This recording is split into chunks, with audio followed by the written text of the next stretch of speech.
Good morning guys, I hope you're all well. This is a little follow-up video I'm doing about the whole landscape of Burnham on Sea and Barrow. There is a very insightful website called the Somerset HER, which is a historic environmental record, and on there it shows various maps.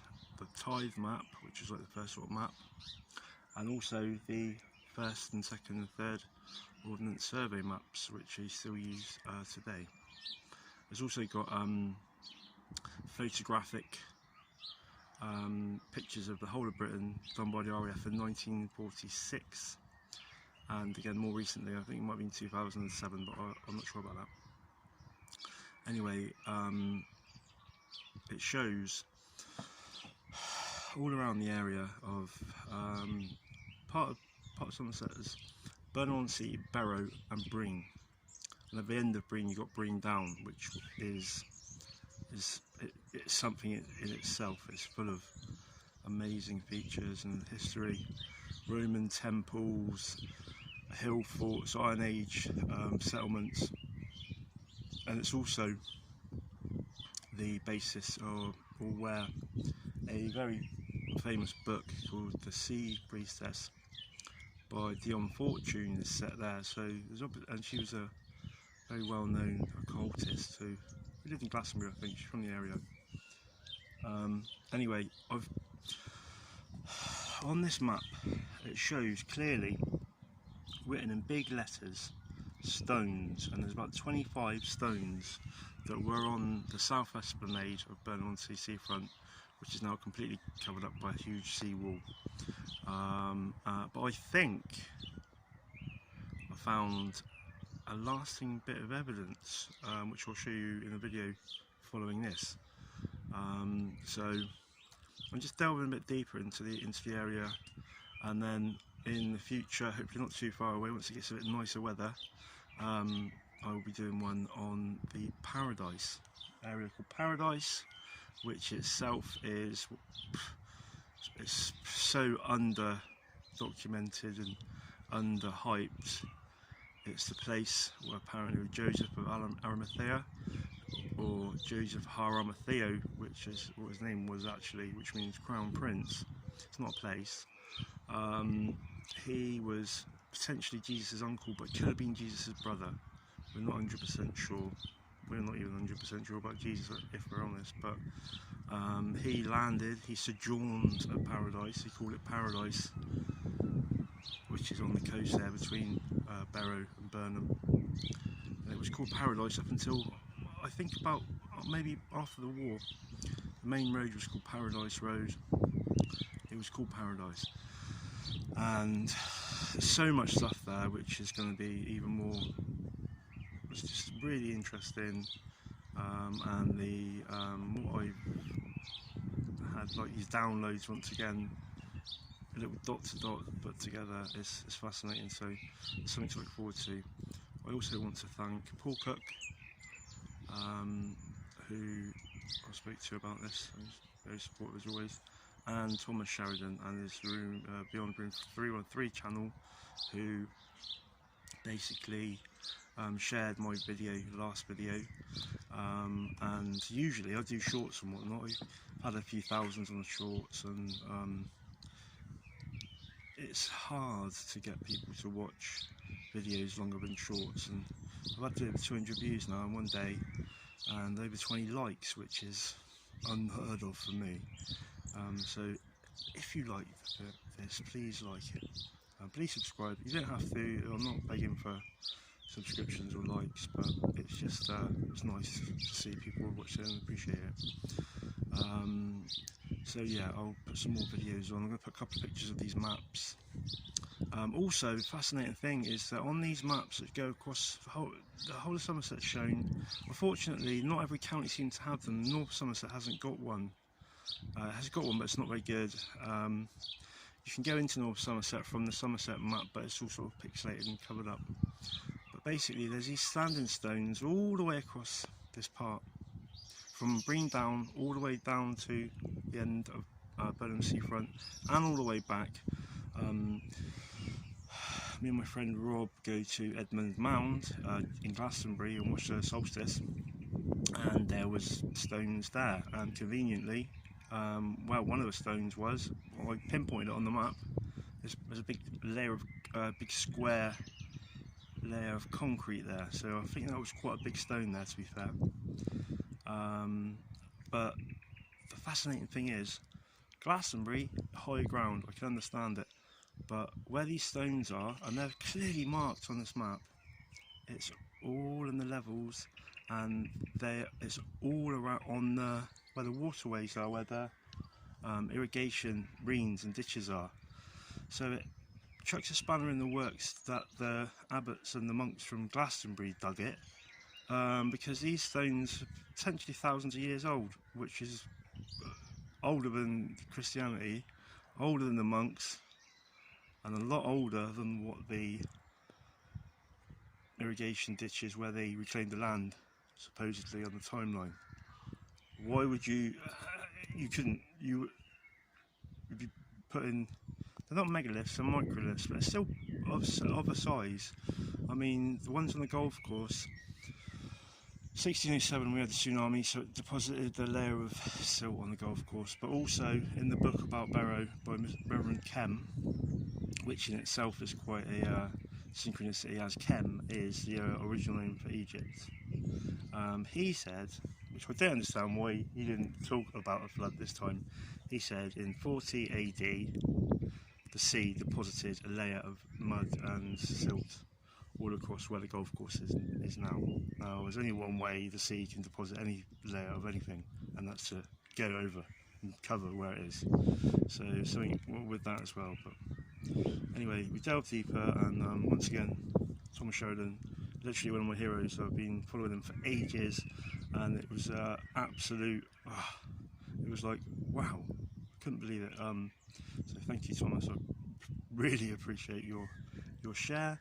And again, Paul Cook, who I've got to know Paul quite well, really. I've had conversations with him for quite a long time now, and yeah, he's top man. So anyway, I hope you enjoy this, guys. Thank you. Oh, I forgot to put this in, which is the main part of the video. Is so on the Capture Burnham video, it shows the map. It shows it where it says stones. No one seemed to have noticed this. I don't understand how no one's noticed these things. Why am I the only person to have noticed these things? But that's what clear cognizance is all about. Anyway,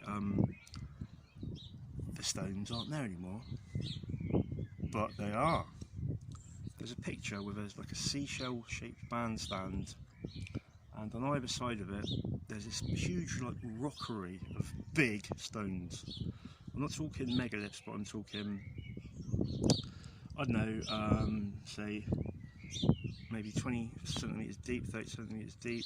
Big square stones like you see on the golf course, if not bigger. And I think they were broken up originally and placed there. And purely by chance the other day, I gave my mum a lift into town and I wanted to go to the shop, go to the car park. I didn't have any change. I said, Mum, am I going to change? She said, no, sorry. I was like, I'll just park up here then. The next available car parking space. And it was raining and I was like, ugh. So I went to the shop, come back, got in the car, turned around in the road. As I turned around, had one of them, oh my God moments. As I looked up, there are the stones, they're still there. They've broken them up and sort of made it look like a little nice rockery. But yeah, I just can't understand why there's so much history there and they don't just put big stones in places for fun. These are significant, they're very significant, and hopefully we can get to the bottom of just what was going on there as we delve deeper. Unfortunately, I've asked a few elderly people when I filmed this. Actually, I spoke to a couple and asked them how long they lived there, because there's not actually, I doubt there's many people, I honestly can't imagine there's many people alive that can remember what the seafront was like, or if they could see these stones. It was like late 19th century when the map was done. on the area reconnaissance picture, it shows potentially some big stones there, but giving quite a big shadow. But it's not 100% on that one. But these stones are there. They're there, as you will see. So trying to find someone that can actually remember what the seafront was like back then. They're going to be pretty old, and obviously the older you get, your memory gets a bit hazy. But if you do know somebody who lives or has been to Burnham on Sea, or yourself, and you can remember what the seafront was like previous to the seawall and whatnot, I don't think we'll find anyone that can remember. But anyway, I hope you enjoy this, and like I said, I'm going to put some pictures. I'm going to try and put some pictures into it as well, so you can see exactly what I'm on about. The HER is a bit hit and miss, because usually you can. It's got it shows up with numbers and circles and lines and whatnot, where certain systems, field work and historical things are on there, and you can take them all off. But when I tried to go on that this morning, they won't come off. So it's a lot harder to show you what I mean without all these numbers and coloured stuff covering it all up. But anyway, thank you. Oh yeah, last but not least, one of the little snippets shows a very old big stone embedded in a lot younger sort of bung together concrete. I can't understand what it would be for, and it's on the beach. There are piles and piles of stones. Well, I reckon they just smashed it all up and just dumped it on the beach, and it's never been disposed of properly, and they probably never thought no one would ever go and look at it. Why would anyone want to look at some rubbishy old concrete? But as you will see, I think there might be the only one off that's like not in the little rockery, but it's still set in the concrete. So I might be wrong about all this, but I don't think I am. One other thing I meant to say, which I totally forgot about. Well, there's two things actually. In where Barrow is, I've got a ley line map by a guy called Paul Jenkins, and there's a very, very famous barrows up on the Mendips called Priddy 9 Barrows. And before I'd known about that, I dowsed the golf course asking how many barrows there were, and it said 9. Now I found out later that they used to use Barrow or Breen Beach from Priddy, where they had an astronomical observatory, as from a height, the shoreline and the sea line is always level. As you get closer to it, it looks like it's all over the place, but from a height, and they used to use that as a level to calibrate their whatever instruments they had. I don't know what they were, but they used that.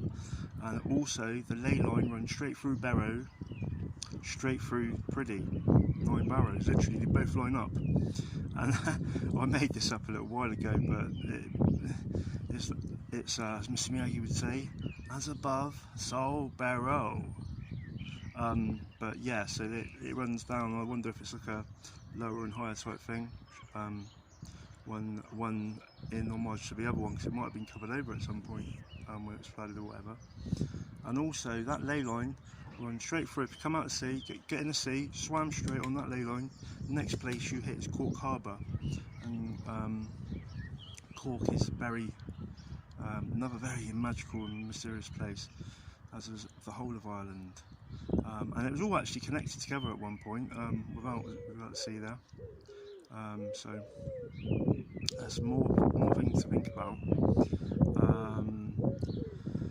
So yeah, I just wanted to say about that, because I think it is very relevant that the 9 barrows on the top of Priddy and the essentially 9 barrows in Barrow are on the same alignment on the ley line. So there's more interesting facts.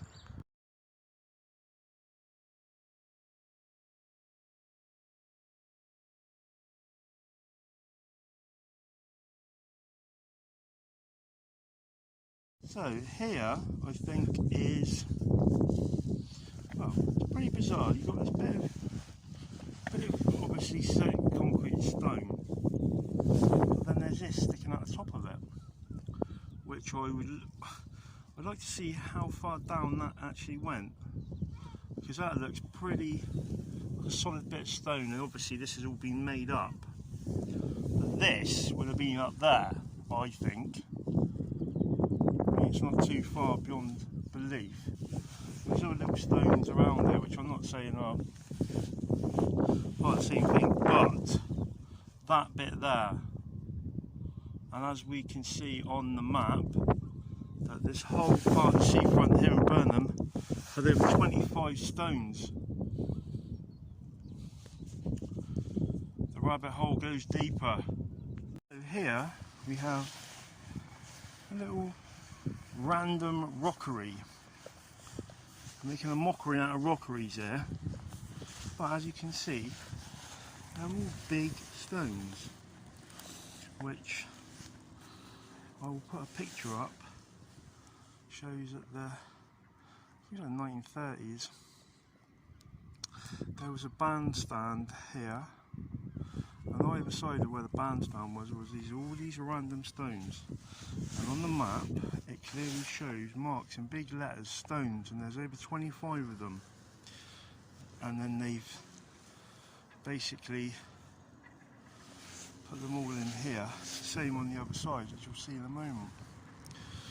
I added to what I found on the beach. It's very interesting why they're here like this. And here we are again. There's a big one there. These stones. Something deeper within this. Interesting to see how deep they go. I mean, that's quite a big one there.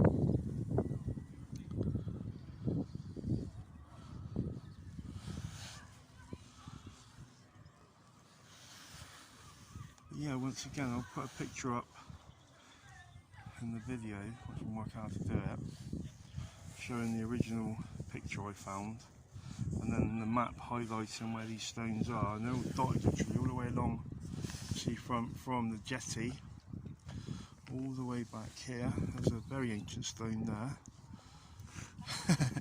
all the way along. Yeah, got big